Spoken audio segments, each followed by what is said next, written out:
Hi, everybody, it's Mike Kerr, and this is another edition of The Last Watch. We have like an incredible guest today. Someone that sent me an email recently, and it just blew my mind. It's everything that Hear the Watchmen is all about. And I'm so excited she's here with us. And you're all going to get to see her in Springfield, Missouri, August 22nd through the 24th. It is not too late. I still have a few seats left if you want to come to the conference in person. If not, avail yourself of the live stream on demand. You own it forever. You can take your time viewing it. You can share it with your family, your friends, your church. It's just the next best thing to being there. Just visit hearthewatchmen.com and you'll see all the details right there. But get busy and do it today. If you sign up for the live stream by Monday, you will get the DISDAR files included in your purchase, and it'll give you a chance to see how it all works and how you'll view the Remnant Rising 2025 conference. So get busy and do it today.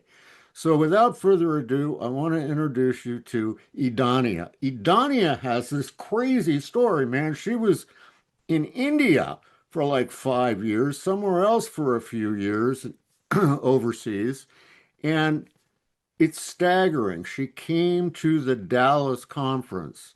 And Idania, thank you so much for joining us today. Thank you so much for having me. Super excited. It's so wonderful to have you here. So tell us, what the heck were you doing in India? My husband had been in manufacturing, and so through some crazy events, the Lord, he sent us first to Singapore for 3 years, um, and India for five. I homeschooled my kids, so I had a lot of free time on my hands, and we got to do some of those normal things that expats do. Um, Visiting orphanages and a lot of things. But the homeschooling took up a lot of time. We had a group of people, and so mostly that's what we did. I homeschooled the kids, and that's where the Lord really kind of dealt with me because India was really difficult. Singapore was too, but Singapore had more modern things and um, but I started to question everything really in Singapore, and then in India, that's like a smack in the gut. Everything is sensory there, the smells, the sights, all of it.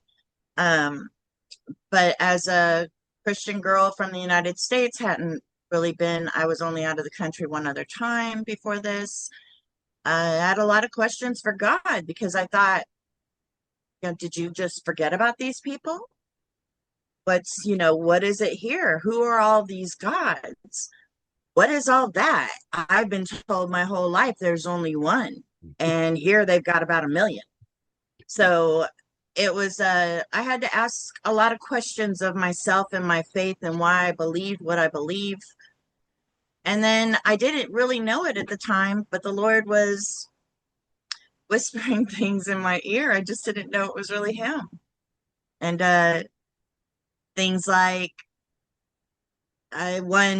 the major one that happened was I was working to put together a unit of study. We had just studied the Indus Valley civilization, which I'd never heard of before. And we ended up spending almost 12 weeks, myself, my kids, and the homeschool group, which had people from all walks of life. We had atheists, we had Christians, we had Hindus and Muslim. And so, we everybody was respectful of each other and nurtured learning in the kids because we were homeschoolers. Um, anyway, I was preparing the Greek mythology course. And while I was preparing that, there was an archaeological discovery of something called Krishna's Palace off the coast of Gujarat. Now, I had kind of at that point made all of the gods of India a myth, legend, that kind of thing in my own head to sort of get through my days because they could be terrifying too. And we had some crazy stuff happen at the house when we first got there, including one of my maids praying to a statue of Ganesh in my kitchen. Like, this was a real thing that happened, and I was just like, no, no, no, no, no, no. You cannot pray to anybody. Only Jesus is prayed to in this house. That's it. Anyway, I had reduced them to myth. And then they found this archaeological discovery. And I was floored because, wait, what? It was real? That place is real? Krishna was real? All of these people, all of these gods were real? And then I was like, what if Zeus was real? What if Hercules was real? What if all these things were real? And then I told myself, you've lost your mind. Don't ever say that to anybody out loud, ever. And that's it. And that's what I went on about my business. And then 2014 came. And my mom's like, hey, come to this conference. And the I used to try to go to the Steve Quayle website, but it'd scare the crap out of me. And most of the people she listened to just scared the crap out of me. I just couldn't handle any of it. Was super fearful. But I go to the conference, and Derek Gilbert is speaking about the Clash of the Titans.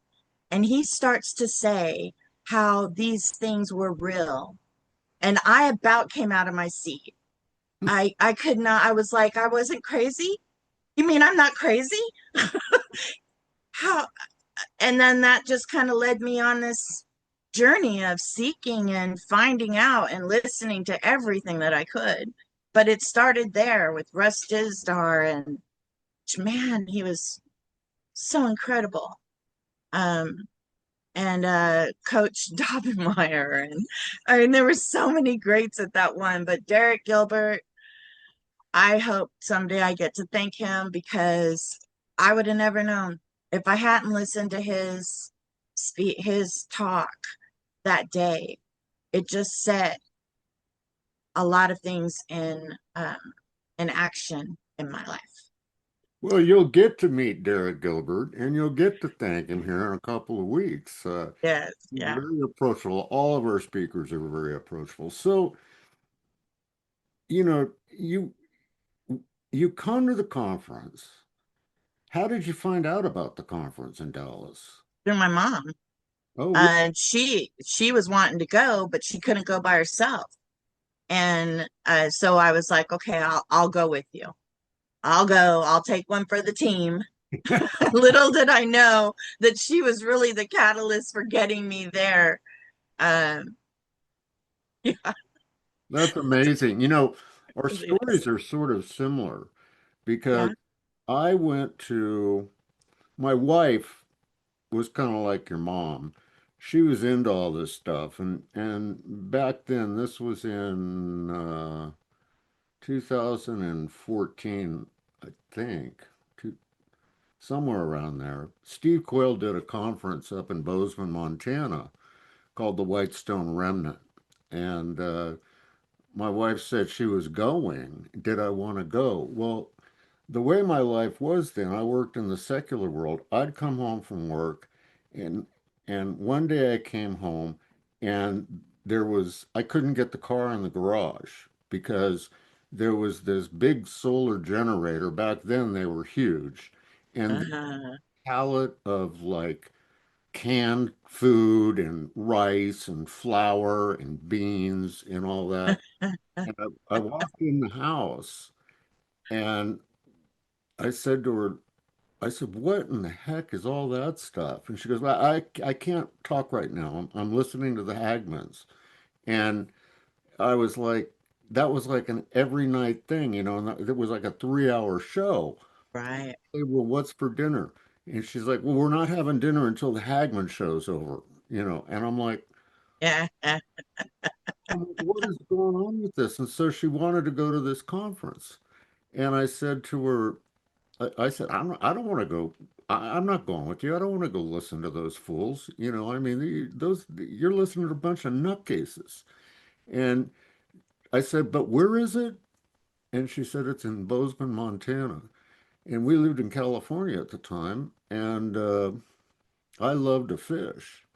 And Bozeman, Montana is close to some of the best trout fishing in the world. So I said, well, you know what? I'll go with you, but I'm not going to the conference. I'm just going to go and I'm going to go fishing. And she goes, well, okay. And I looked at the schedule and they started at like 9 in the morning and they were going till 9 at night. And I'm like, yeah, man, I can go fishing all day long and she won't bother me at all. So we got there to the conference and she goes, will you just come in with me? I volunteered to help. And I said, I will, but do not take off and just leave me like you usually do when we go to some of these things. And she goes, oh, I won't. So we go inside. Of course, she takes off and she had the key to the hotel and the key to the cars in her purse with her. And so I'm stuck. So I'm standing there, and all of a sudden this guy comes in, and he's like trying to bring all these books in and all this other stuff. And I can't help myself. I said, hey, would you like a hand? And he goes, oh, I'd so appreciate it. So we go over and we start setting this table up and putting all these books down there. And he says, I'll be right back. I got to get some more books. So I said, okay, and he said, will you just stay here at this table until I get back? I said, absolutely. I didn't know he wouldn't come back for like a couple of hours, but so I'm sitting at this table and people are starting to come up and they're going crazy and they want to buy books and they're handing me money and they're taking the book they want. Some people would say, which one do you like the best? And I'm like, looking at the pictures on the cover and I'm turning the book over and looking at the back of it. And I'd say, well, this one's really interesting, and I'd read the little synopsis of it. And they'd give me money and they'd go with their book. And so my wife comes over and she goes, do you have any idea what you're doing? I said, I have no idea what I'm doing. Some guy put these all out here and he took off and I told him I'd watch it. Now people are giving me all this money. I have like $1,000 in cash. And she goes, this is Steve Quayle's table. And I was like, no, Oh, that wonderful. guy's I've seen his website, man. He's my number one guy that I think is like crazy with some of the stuff he puts out. And she goes, no, it's Steve Quayle, So he comes back and I give him the money. I'm like, people are coming like crazy buying books. He goes, oh, okay, that's great. Thank you for being here. I've just got to go run and talk to someone. I'll be right back. And he says, by the way, in the backpack right there is a 9 millimeter Glock. And he said, just in case. And he leaves. And I'm standing there thinking to myself, why would I need a gun at a Christian conference? And so people keep coming, people keep buying, and he comes back, and I sort of hung out and listened to him talking to people and kind of got to know him and realized, wait a minute, this guy's like really a nice guy and he's really knowledgeable. He knows his stuff. Well, to make a long story short, I never went fishing.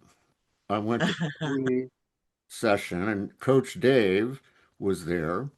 And it was Coach Dave that really woke me up, because he said that, the men need to get up out of their chairs and actually do something. And I was like, he's right. And I stayed the whole time, and Steve Quayle baptized me, and the rest is history. I mean, that's it. That's so awesome. I love Steve. Yeah, He doesn't know me, but I love him. he's great.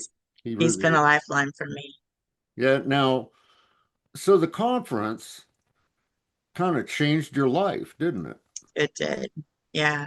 It set me on the course of just a lot of research and um, reading my Bible, which I didn't really do regularly before, and just really starting to search the Lord out more and what it means to follow him. Um, and really it took a while.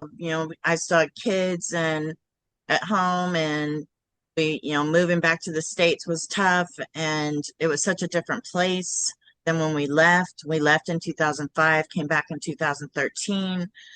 But watching all the signs and that were happening, and just really researching. And then 2020 happens, and that's when I really got even more serious. That's when I started reading my Bible every day, and it still took a while before I sort of got what the Lord was doing in me, and calling me to. He started at wanting me to write a book, because I couldn't get past the whole, why would the fallen angels do this? God is their creator. Why would they do this? And what about the daughters? Who were they? How were they? What would make them do that? And then that just kind of led to really not being able to put it away. I just obsessed over it. And then I was just like, stop it. You live in this world, not that world. And then the Lord was like, write it. Write story. I'm like, I'm not a writer. I've never written anything in my life. I'm in a speech for a charity thing at a ball, one time in my life. That's it. And ran away from him for that. But he was calling. He was gently calling and tugging and pulling. And I finally answered him. I had started to write. I had no idea if it was any good or not. And but still had a lot of things going on personally. And last year, back July 8th of last year, I left my old life to follow the Lord, because I realized in my old life I wasn't doing anybody any good. And the only person that I could please really was the Lord. He really liked me.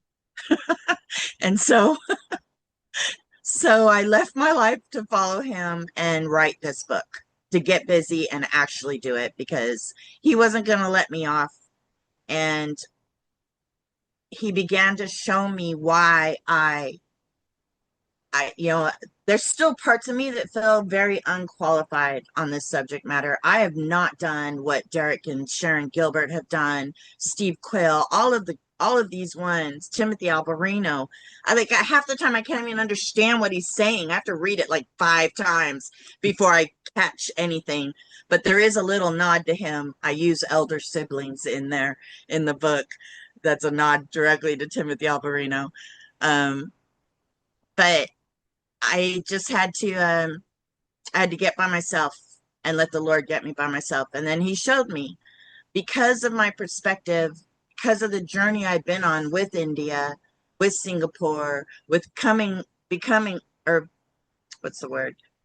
Getting up close and personal with the gods of India, where I finally got over my fear and just read about them and started to understand that there's something to all of that. But where's the context? How do I fit them in to my now biblical worldview that I'm getting directly from the Lord, from reading my Bible and listening to Quayle and Alberino and the Gilberts and everybody else and you guys. And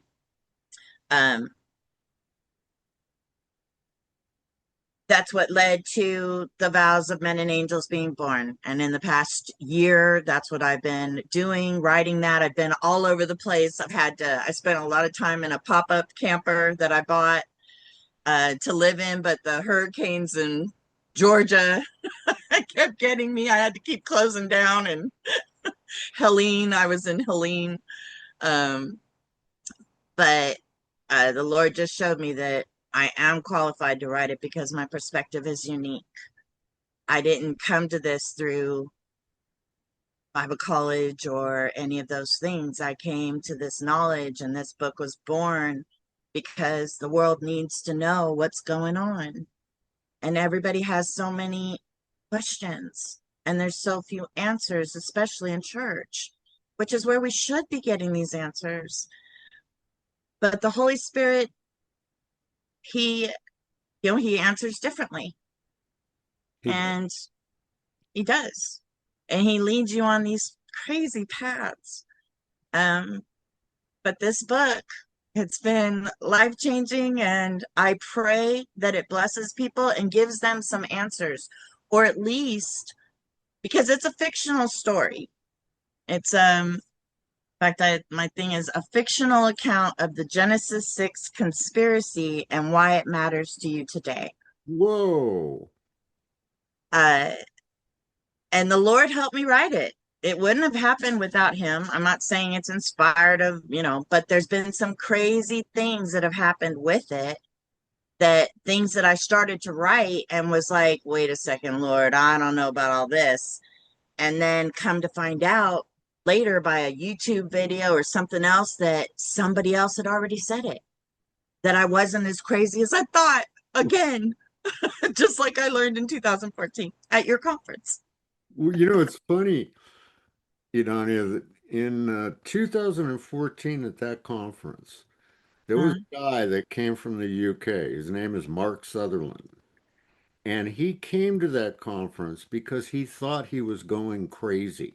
No one in the UK was talking about the stuff that we talk about. oh, And today he's like on fire, man. He's got he does a podcast, and he's just really an amazing guy.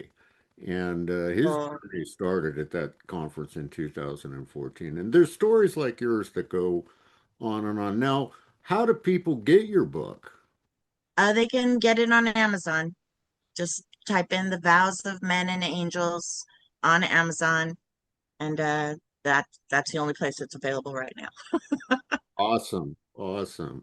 So listen, guys, get out there and get the book. I mean, Hear the Watchman changed her life, and it can change yours too. Come on out and meet Idania in person. Don't sit at home on the couch and not get involved. Get up, get involved, and make a difference. You guys, come on. The remnant body is the few, the grateful, and the redeemed.